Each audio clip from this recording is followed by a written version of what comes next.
Oh, goodness gracious. I am so excited today because I have one of my sisters on with me, and it's such an honor to be able to get this lady on Awakening Divine Wildness. She's been on a big media blitz, so bless her heart for fitting us in. Today's guest is Kelley Kitley, and she's a sought-after international woman's mental health expert, author of the best-selling book, right here in my hands, Myself, an Autobiography of Survival. And she has appeared in over 100 publications, podcasts, live news, and radio, including WGN and NBC. She's been in the Chicago Tribune, Huffington Post, Self Magazine, Shape Magazine, and as a columnist for Fitness Magazine and Recovery Connection, as well as Thrive Global. But Kelley recently has made a tour of national media outlets such as Megyn Kelly Today, Access Live, Dr. Oz, and she also has a fabulous TEDx speech. So Kelley, welcome so much, girl, for being on today. Oh, thank you. You bring me to tears. It's been a journey. I identify with so much of this because you are so open and so raw about your struggles with addiction, with alcoholism, and sadly with sexual abuse. Mm-hmm. And all of this that happened to you inspired you to become a licensed clinical social worker and to really dig deep into mental illness. And it's such a hot topic now. I mean, what's happening in the news and what we're seeing. So I commend you for your dedication and the work that you're doing. Mm-hmm. I'd love to get into your journey a little bit. You had an unusual childhood with Al and Fluff, I must admit. So why don't you start us kind of at that spot of the journey and take us through? Sure, that's a great place to start, above my parents' bar in Chicago. And I joke and say that was really my first clinical experience and my training, just being around so many different personality types and so many types of people and addiction for sure. But I'm the oldest of 5, and mental health and addiction run strong in my family of origin and in our genes. But it was something that was never talked about and always swept underneath the rug if it did slip a little bit. And so taking a huge leap in the other direction and really talking about the uncomfortable things and eliminating the shame and changing the conversation has been so important for me in my own growth, but also as an advocate and as a licensed clinical social worker as well. Now, Al was a little bit of a different character. You don't really have too much of a relationship with him today. It was sort of unhealed. I don't. Yeah.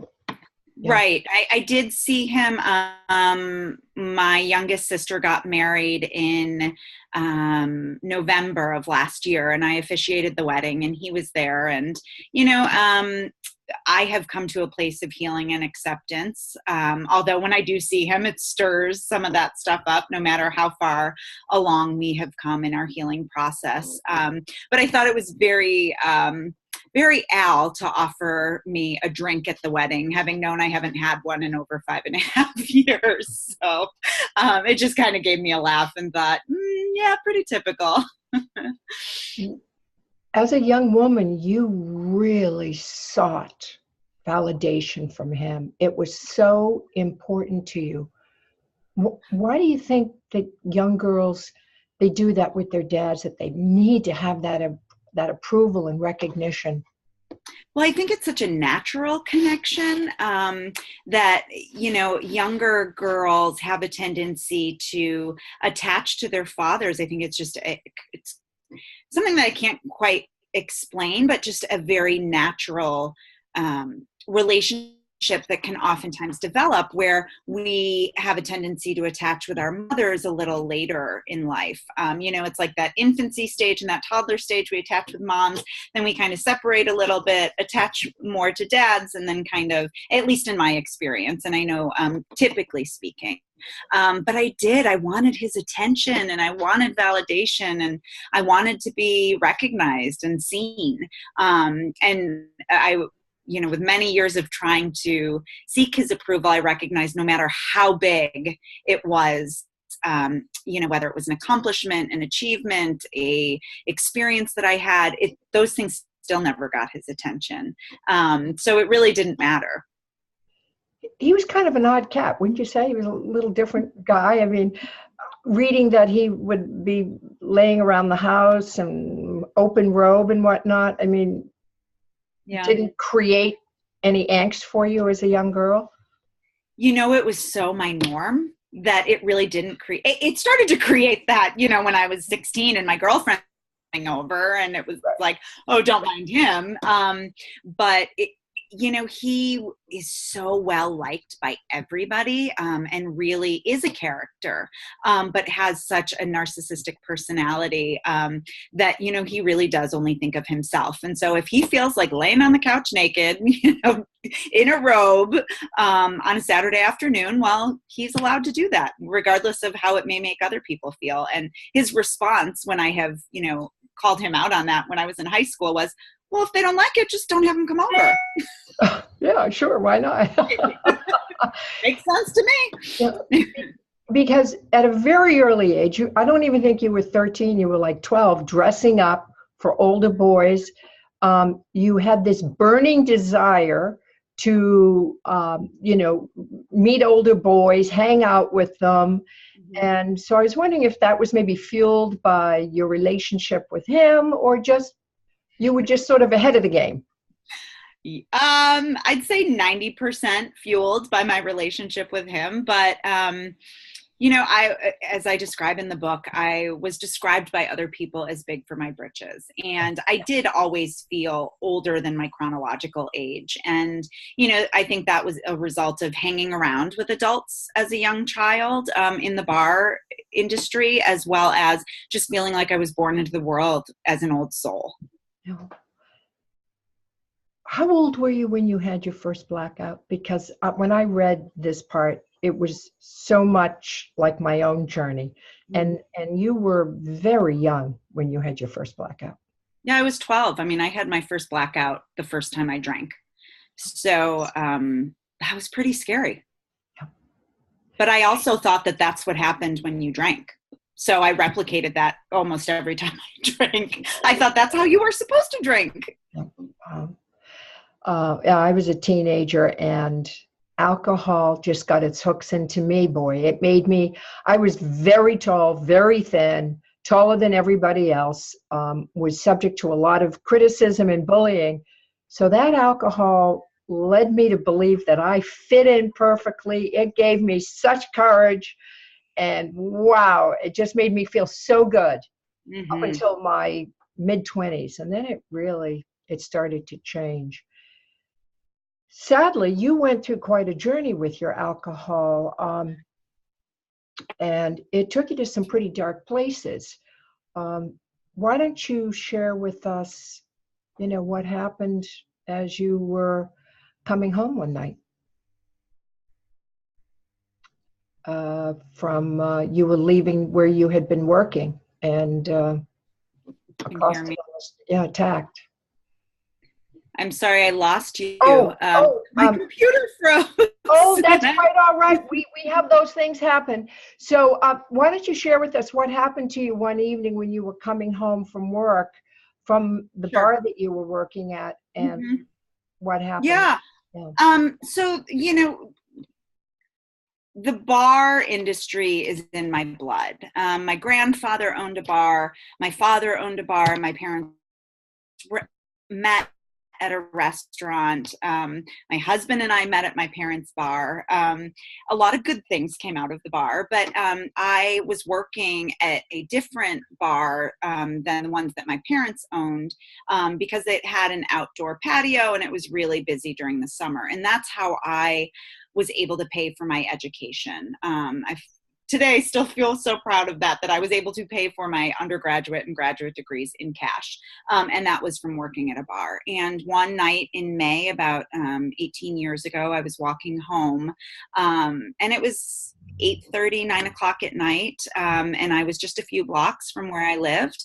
And I had not been drinking. And I say that because that's part of the shame involved in my experience after the attack had happened. But I had turned down the corner and I was a victim of a random act of sexual violence. And somebody threw me to the ground and attacked me and sexually violated me. But I was lucky enough to be able to break free because I had taken a self-defense class in college. And as soon as I broke free, ran to the nearest public place and asked them to call the police. And when the police arrived, it was kind of what you hear about, that first of all, I was in public, so people were staring and just didn't know what to do and could see that I was really shaken up, but nobody really knew what happened. And then when the police arrived, they asked if I had been drinking. And when I asked if I could be taken to the hospital, they told me that they weren't a taxi cab driver. And at that time, the bartender who was working at the place that I had ran into had given me a glass of water and a cigarette because I was so shaken up and I was trying to calm down. And the police officer just kept ridiculing me for my behavior and then ultimately decided to drive me to the hospital. So it was appalling when you described their reaction to the trauma that you had just gone through. And you did go to the hospital. They did finally get a rape advocate for you, a woman, so that at least you had somebody with you going through that exam and whatnot. Do you think things have improved for women today when they go in? I don't know how many of your patients have maybe gone through something similar, but do you think the environment has improved somewhat to support women to step forward when this happens? I do. I think we've come a long way. I think we still have a long way to go. But because of my corrective experience at the hospital and an advocate coming and meeting me, who just came into the emergency room. I had no idea how she got there. But, it was protocol that the hospital in a situation like this would call rape victim advocates and somebody would come over right away and meet the victim. And so I have given back to that agency and have spoken at different events and helped them raise money so that they can go to the police station and do trainings for police officers so that there is a different kind of sensitivity and to be able to train doctors and nurses on how to respond. So a lot of these first responders who really set the stage for how a woman or man or anybody who's been assaulted starts that process of healing. So I do think that there has been a lot of change made. But I think the only way for that to happen is that we continue to talk about it. We continue to break the silence. We continue to direct people in a way that they know how they can get help if it does happen, and also with prevention. Well, this has been the year for breaking the silence, to say the least. And I love seeing that Me Too movement. It just is so inspirational that these women are finally standing up and telling their story so that they can get on that path of healing. Mm-hmm.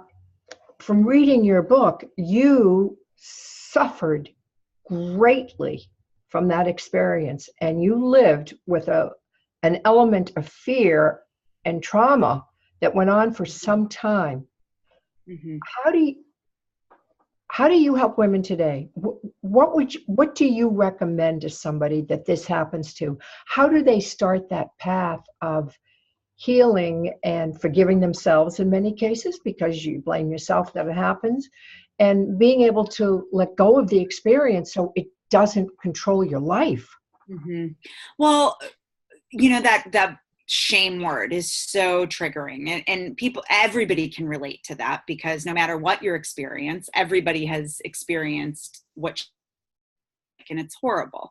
And so what I typically advise is that somebody finds at least one person they can trust to start to let that experience open up into a healing process, rather than one that is so crippling. And so whether that is initially starting with, a trusted biological sister, or a really strong relationship with a girlfriend, that can feel supportive initially, but that those individuals don't have the capacity to help that person really work through the trauma, which is then when you or I would come in, and really help guide somebody in terms of a therapeutic relationship. And it takes years to heal from something like that, and so many people want a quick fix. And there can be a quicker fix with medication or learning some tools. I remember when I went into treatment for post-traumatic stress disorder, I wanted like a quick fix. Give me 8 sessions, tell me how to get on and move on from this, and let me get on my way. But I couldn't even get through some of the symptoms of the anxiety for the first 6 months to a year for me to begin that journey of healing. And I think we need to understand that women or men, who's ever assaulted, can experience tremendous post-traumatic stress, huge. Mm-hmm. And that, we need to be looking for that in somebody and watching them and supporting them, because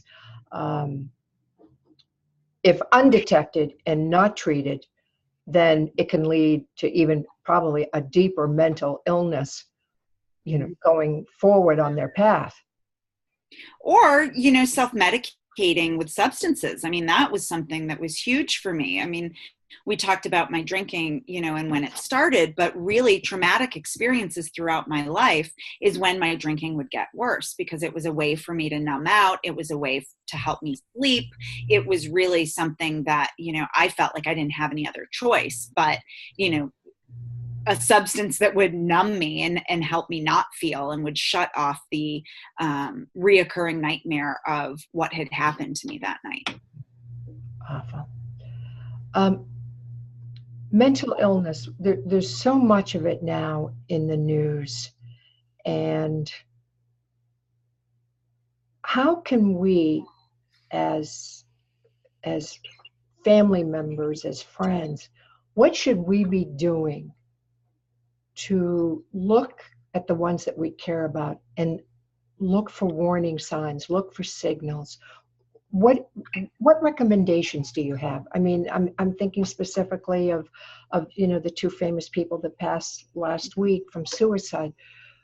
And you say, wow, didn't anybody know what was going on? So what can we do to prevent this? Well, there's 2 types of people, right? It's the people who on the outside look like everything's okay. They're high achieving, they're perfectionistic, they always seem to be in a good mood. And so, one would assume that somebody like that is okay. And that certainly was me for a long time. People had no idea what had happened to me because I put on a mask. So there's like that camp. And then there's the camp of people who, look severely depressed, or are isolating, or, aren't going to work. And so those types of people may be easier to identify as somebody who might be going through a hard time. So the idea is to start with asking somebody how they are doing, and genuinely having a desire to know, because a lot of times people get frustrated with the second type of behavior that I described. And so our response is to just dismiss and, oh, they'll never get over it, or, they're just always depressed or in a bad mood. And really being able to just be there, spending time with somebody to let them know that you care. We are not that powerful to have all the answers, but to be able to have an empathic approach and to be able to sit with somebody is invaluable. And then there's, the other camp that I talked about of people who just, it seems like everything is okay. But certainly there can be things that we can pick up on sometimes, even recognizing like, gosh, you seem to always be in a good mood. Like, what is it that you do? Or do you ever have bad days? Or, I think being curious can oftentimes lead to a deeper discussion with somebody. Your battle with alcohol went on right up until after your fourth child. Mm-hmm. Yeah. Insanity. We've all been there. Yeah. Yeah. And it was, I like to say it didn't affect my daily life, but I know that that's not true. It didn't affect my daily life in the sense that I couldn't accomplish, taking care of my kids or getting to work or paying my bills. And I think that's what kept me drinking for so long, was that I felt so much emotional pain and remorse and shame and regret the day after I drank. But when I would have those experiences, I would say, okay, I'm not going to drink for 2 weeks then I'll get it out of my system. And then I'll pick up again, thinking like, oh, I'm fine. I'm in such a better place. The alcohol is not going to affect me the way that it did the last time. And then, maybe it would, maybe it wouldn't. Certainly the questions that come with, so what was, I had a patient who had read the book who said, so were you drinking in between sessions? I think that goes back to the idea of what an alcoholic looks like, that I was getting up in the morning and drinking on my way to work, or, had a bottle in my drawer and would drink in between sessions. And certainly there's an alcoholic like that, but that was not me. And so I didn't really know anybody in my life who had drank the way that I did, who had also decided to stop drinking. So my mom is over 20 years sober, but she said she woke up one morning and she asked God to be her sponsor, and she had never picked up a drink again. And so I thought that that's what that was supposed to look like. And I had tried to do that so many times and it didn't work for me. So ultimately I needed to find something that worked. And thank God my girlfriend, who I had grown up with for 20 years, we were drinking together at age 13, had decided to stop drinking a couple months before I did, when I had become a daily drinker at that point, a bottle of wine at night when I got home from work and then putting my kids to bed. She drank the way that I did, and she decided to stop drinking. So for me, that was a great model and it worked. You were a high performing drinker. I was too. Yeah. When I said to my mom, I've got to get into recovery, or I'm going to die. She's like, oh, you're not that bad. You're not that bad. I said, oh, yes, I am. Yeah. I eat it well. Yeah. Yeah. Well, that statement, right? You're not that bad, or you're not as bad as. Right. And if we stay in that comparison track, we will continue to drink or use or whatever our drug of choice is, whether it's food or shopping, it's all the same to me. It's just a different vice. But if we know that we've hit our emotional or spiritual rock bottom, that's all the difference. Yeah. Your children made some comments to you about your drinking, if I remember correctly. Oh, yeah. Mm-hmm. And that didn't bother you too much. That didn't inspire you enough to really put it down until, was it BK, your friend? Yeah. That had gotten on the path ahead of you and then said, come on, mm-hmm. I'll walk with you. Yeah. When I started recognizing my children, who were really young when I got sober, they were 7, 5, 3, and 1. When they started noticing and making comments, it did become more alarming to me. Because kids don't lie. Everybody else could turn the other way and say that they didn't notice. But when my kids noticed, that was hard. Yeah. Well, you're so open about what you've gone through. The descriptions in here, the night you were attacked, I cringed when I read it. There was another episode when you were just a young girl over at a friend's house, the handyman. So you're just so open about all of this. And you also have a really powerful TED Talk about this whole dynamic that we're talking about today. Give the listeners your website address so that they can go out, get in touch with you, and also watch the TED Talk. Sure. So my website is www.kelley, Kelley, Kitley, Kitley.com. And if anybody forgets that, you can Google my name, and there's a lot of information that comes up and can take you to the TED Talk or to purchase the book on Amazon, or really to a lot of different avenues of articles I've contributed to. And, it's a mixed bag. Some of it's my expert opinion about certain things, and some of it's my own life experience. So probably more than anybody wants to know, but hopefully somebody can find something that they can relate to in what I've shared. Well, I related to it deeply, and I think that your journey is just a perfect fit for awakening divine wildness, how we can go through the crap and come out with a purpose and to serve others so that they don't end up with the same wounds that we end up with. And you mentioned that in your TED Talk, or I think it was there, that you tell your story to help other women to prevent the wounds that you've had. And that's beautiful work, girl. Thank you so much. Thank you. Oh, it's been great to have you today. Thank you so much for spending this time with me. I know how busy you are, and I really appreciate it. So nice to meet you live. Yes. Bless you. Thank you for having me. I appreciate it. All right. Bye. Bye-bye.